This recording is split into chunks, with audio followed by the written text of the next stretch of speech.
Yo, what's good, YouTube? This is Jay from TNJ.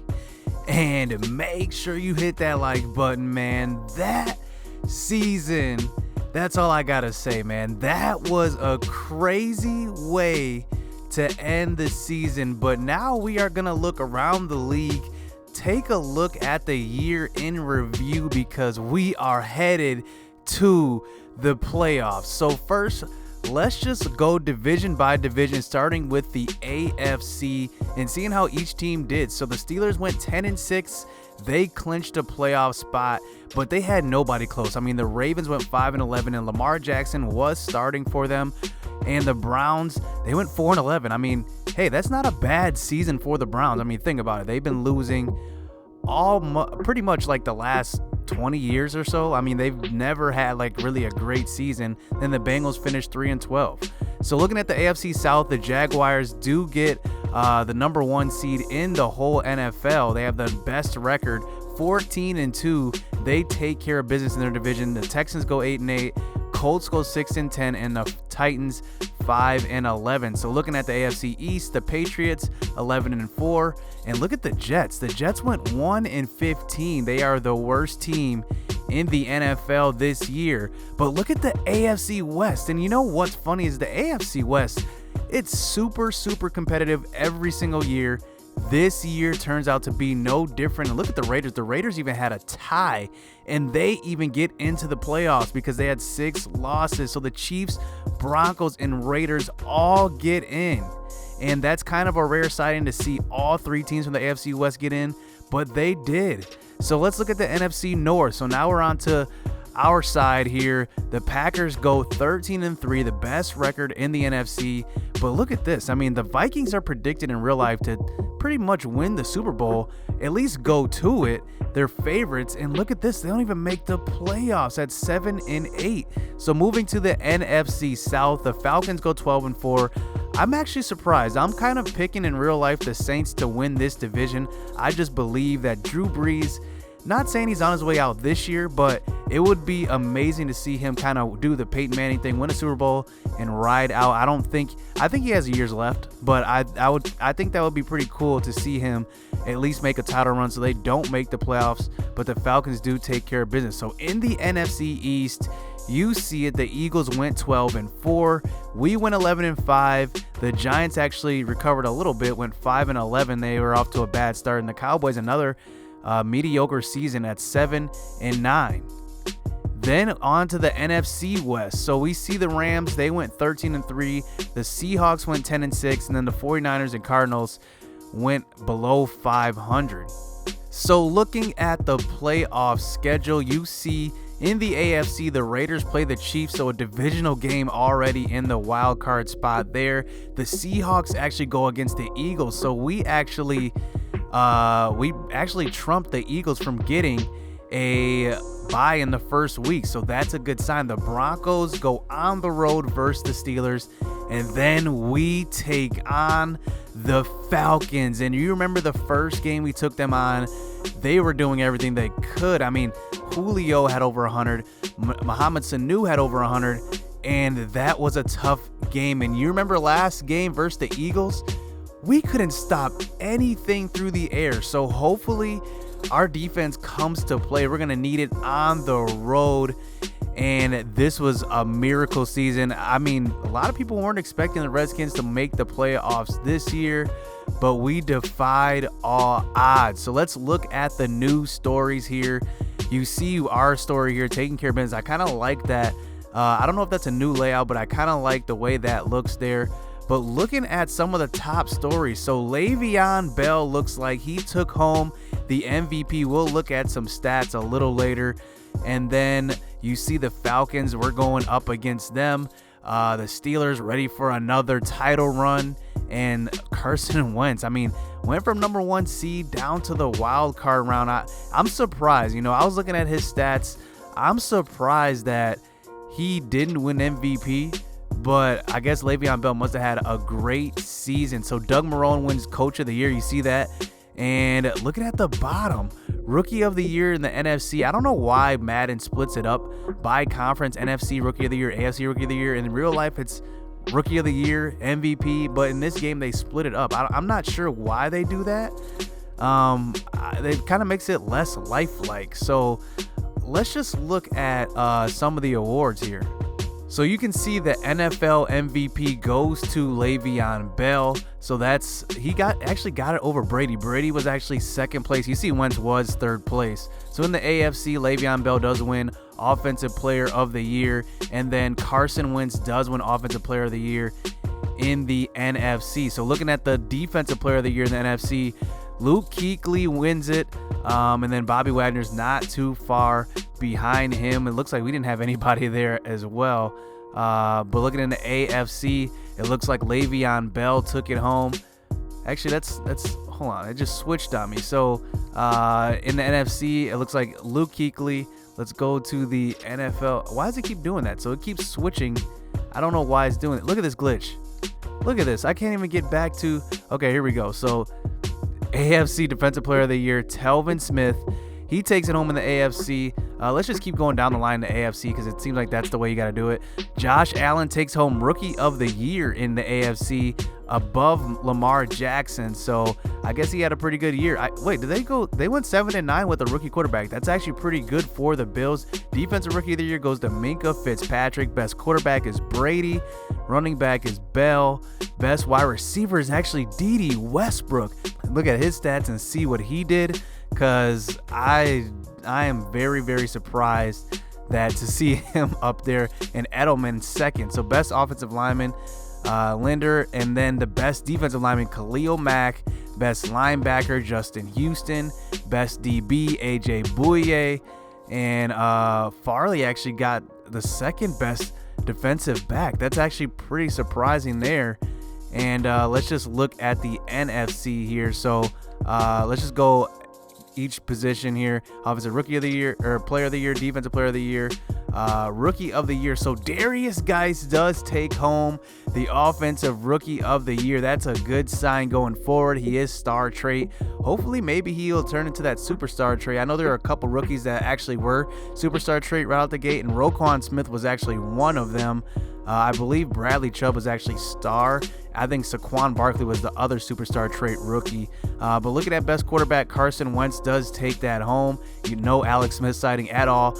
But look at best running back. Todd Gurley actually gets it. And you know what's funny is Geis was actually leading that for a good majority of the year, but Gurley ends up taking it home. So looking at best wide receiver, let's see if anybody on our squad actually made it, because all of our guys had good years receiving the ball, but nobody's there. Best offensive lineman, Bakhtiari. Best defensive lineman, no surprise here, Aaron Donald takes that home.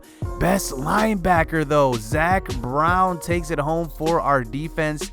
And you know he did have, I believe he tied the record for interceptions in a season, so that's a good sign for him going forward. But look at Norman. He finished fourth with best DB. I'm not so sure he was fourth as far as best DB. He had a great start to his season, but then it kind of tailed off and he kind of slowed down a little bit. But DJ Swearinger is on the list as well. And then best kicker, Dustin Hopkins actually wins best kicker. I actually don't remember.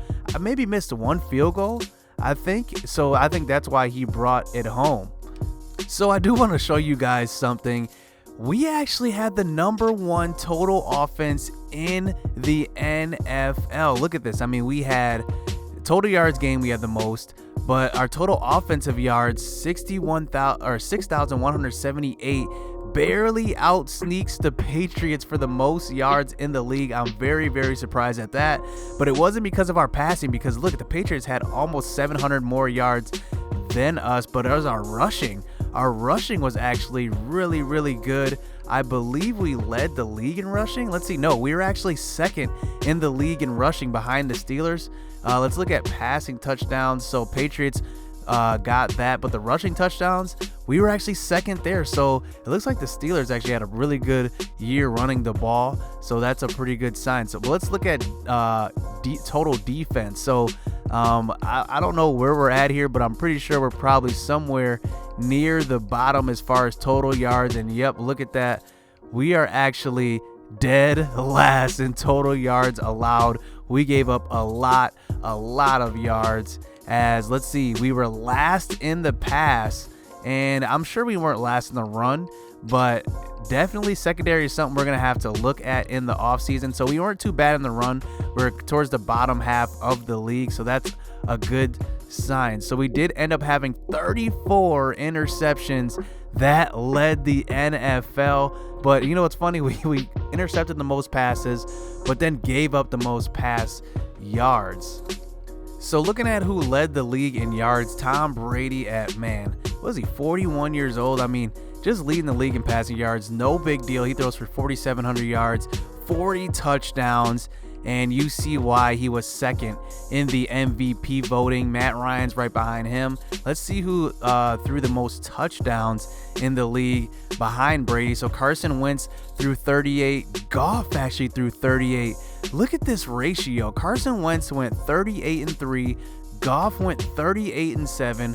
Breeze goes 36-9. I mean, these are monstrous numbers. Let's see if there's a surprise up here at all. So Rodgers threw 29-8. Patrick Mahomes threw 29 touchdowns and only 5 interceptions. That's pretty surprising there. If he has that type of season in real life, the Chiefs are going to be set up pretty nicely for the future. So let's look at rushing here. Let's see what everybody did rushing. So Le'Veon Bell led the league in rushing. So he ran about 1,700 yards, 17 touchdowns.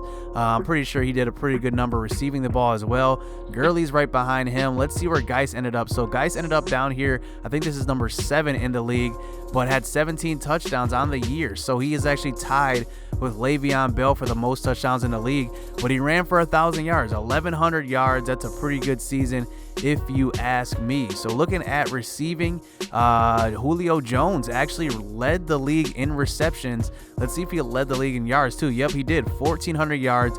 Golden Tate actually was second in yards, 1,300, and then Baldwin right behind him. And Cooper Kupp actually went for 1,000 yards as well. Let's see who scored the most touchdowns in the league. Golden Tate at 17 touchdowns. That's pretty surprising. And I mean, I guess it's not really surprising. Golden Tate is very talented, but to see him lead the league in touchdowns, that's pretty surprising. 17. And then Alshon Jeffrey had 12. Julio had 11. So let's look to see who led the league in sacks and interceptions. So looking at sacks, Khalil Mack had 16. Myles Garrett had 14.5. Keep going down the line here. Let's just see if there's any surprises here. No real surprises. Clay Matthews actually had double-digit sacks. I'm surprised at that a little bit. And then John Simon had 10 as well. No real rookies I see up here that had a lot of sacks, but no surprise of the guys at the top. So Zach Brown did tie the NFL record for most touched interceptions in a season with 10. Zach Vigil was actually second with 7. So hopefully, they get a lot of XP after this season. We'll see. Keith Talib had 7 as well. Norman had 6. I mean, we dominated as far as interceptions go, but gave up way too many yards. So now let's look at our individual stats here. So Alex Smith, remember that rocky start we were having, and I did get used to the game, so my gameplay did get a lot better, because remember, in the beginning we had games we were throwing 3-4 picks. Towards the end of the season, that definitely turned around. So we ended up being 19 touchdowns and 19 interceptions, and definitely turned it around towards the later half of the season. Threw for 4,000 yards. Rushing the ball, we actually had a pretty good season. 1,100 yards from Geis, 17 touchdowns. Alex Smith actually almost ran for 500 yards. Chris Thompson ran for 330, and P. Ryan only ran for 47 yards. He didn't get in too much. It was because, I started to figure out how to run with Geis a little bit. We did start out kind of slowly, but then he picked it up, turned it around, got Offensive Rookie of the Year, and then Thompson actually got in quite a bit as well. And does that say rushing fumbles? It's a 17 for Alex Smith. I mean, that is insane. And then Darius Geis never put the ball on the ground. I mean, a great season from him. So coming into next season, I definitely want to get somebody some more carries besides Geis. We'll see. I don't really know. But P. Ryan will still be on the squad, I'm pretty sure. So no 1,000-yard receivers this season, but we had some close ones. Jordan Reed went for 928, 5 touchdowns, led the team in receptions with 76. Josh Doxson had 67 receptions for 947. definitely his best year as a pro with 5 touchdowns. Jamison Crowder, 733 yards. Remember, he was hurt for a good majority of the season. But Paul Richardson, I mean, this guy missed 4 or 5 games, I think, and he still almost went for 1,000 yards. That just shows his potential as a receiver this season. And going into the playoffs, I mean, it's much needed. I mean, you've seen the impact that he had on last game, and just another weapon for us as we discovered Josh Doxson's talent as well. So Chris Thompson had 359 yards receiving as well. Brian Quick stepped up huge in the absence of Crowder and Richardson. 241. That doesn't seem like a lot, but it definitely was a lot when he stepped up. And you can see some other players. Trey Quinn, the rookie, had 168 yards receiving. So let's move over to blocking. Let's just see who gave up the most sacks on the team. And I don't want to be that guy, but Morgan Moses, I just think his time in Washington could be done. I mean, 29 sacks. I mean, that is ridiculous. As Brandon Sheriff actually gave up 19 sacks, but he's great in the run, so I'll kind of tolerate it from him, and he's not a pass blocker as well. But Chris Hubbard actually was impressive. So he played right tackle for a couple games, and I believe at that point he had 9 sacks given up. The rest of the season, he only gave up 3 more sacks. Same goes with Trent Williams. Trent Williams actually had a really, really good year, as well as Jerron Christian. So our offensive line actually got way better as the season went on. You see I wasn't going down as much, and that has to do with user play as well. My user got better, but I was proud of what Jerron Christian did. And moving over to guard isn't easy, but it looks like he was up for the challenge. So looking at defense, Zach Vigil led our team in tackles, and Zach Brown not too far behind him. They both had a great year. Look at Zach Brown. I mean, he had 5 sacks, 10 interceptions, 100 tackles. I mean, you can't get better than that. And looking at DJ Swearinger, he had a good year as well. 4 interceptions from the safety position and 1 sack. That's pretty good as well. 3rd on our team in tackles. So Monty Nicholson was 4th. You know, I don't know how I feel about Monty Nicholson. He had a great start to the season. Remember, I think he started out in his first 2 games having 3 picks and never got another interception the rest of the year. So I don't know what I want to do with him. I do want to keep him there, obviously, but if there's a guy that comes along that might be better, I might not hesitate to go get a guy. So looking at Norman, he had 6 interceptions. Orlando Scandrick did all right from the slot, I think, in my opinion. Just all right, though. I think he had a decent season. I think he had a replaceable year. Looking at Ryan Kerrigan, he had 6 sacks in his last 4 games. I mean, that's huge, but it's not enough. I mean, Ryan Kerrigan's got to step up the whole season. We definitely could have used that in the early parts of the season, but I like the turnaround that he had. So looking at Quentin Dunbar, he only had 3 interceptions. I'm surprised because a lot of teams tried him all year, only 3 interceptions. Shane Ray, 6 sacks. I'm not so sure I'm bringing him back next year, but the guy that I was most excited about this whole year was Deron Payne. He had 7 sacks from the defensive tackle position, and you know what? I believe he led our team in sacks from the D tackle position with 7. So that is a very, very good sign for this rookie going forward, and it's something that I'm really excited about going into the future. So Jonathan Allen had a sack. He was injured for most of the year. Preston Smith, actually in limited playing time, had 4 sacks. So I wonder how many sacks he would have got with the full season of playing time, really. Matthew Ioannidis had a kind of a down year. I mean, he was a run stuffer, but he didn't really do enough to get in the game, so that's why he didn't have a big year. Fabian Morrow didn't have really a big year at all from the slot. He kind of subbed in when he could, but didn't really do anything. Tim Settle started out fast, but kind of slowed down when he got injured. Mason Foster didn't really play too much. But look, just going down the line, you can see how the rest of these guys did, and I'm pretty proud of our season as a whole. So going into this wild card round, we do have a couple of upgrades here. Sean Dion Hamilton, who didn't get in pretty much at all this season, he's got a field general upgrade. I think I'm going to upgrade that just because it's the scheme fit, and I just want to see him get better. So he does go up 68 to 68 overall, plus 3 play recognition, plus 2 block shedding. So looking at what he's at now, I mean, still has a while to go, and I'm not sure of his future on the team. But finally, the next player and last player to get an upgrade before the playoffs, Darius Geist, the offensive Rookie of the Year. And you know what's funny about him is that, man, he's going to be a monster because he's just getting started. Only 21 years old. Let's just look at our ratings to see what we do want to upgrade. So he's up there with trucking, 97 carrying, didn't put the ball on the ground the whole season. And he almost did, but it got overturned in the last game. But I just want to put up this trucking, even though the scheme fit is to have elusive.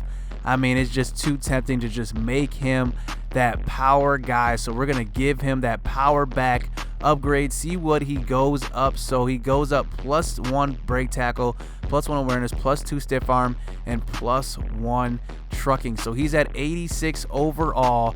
90 break tackle now, 96 trucking. I mean, he is going to be a monster, and he is ready for his first playoff game as a rookie. So hit subscribe, hit that like button. Y'all do not want to miss this next game going up against the Falcons. We knew how much we struggled against them earlier on in the season, but it's time. It's the playoffs, so let's get it. Let's go.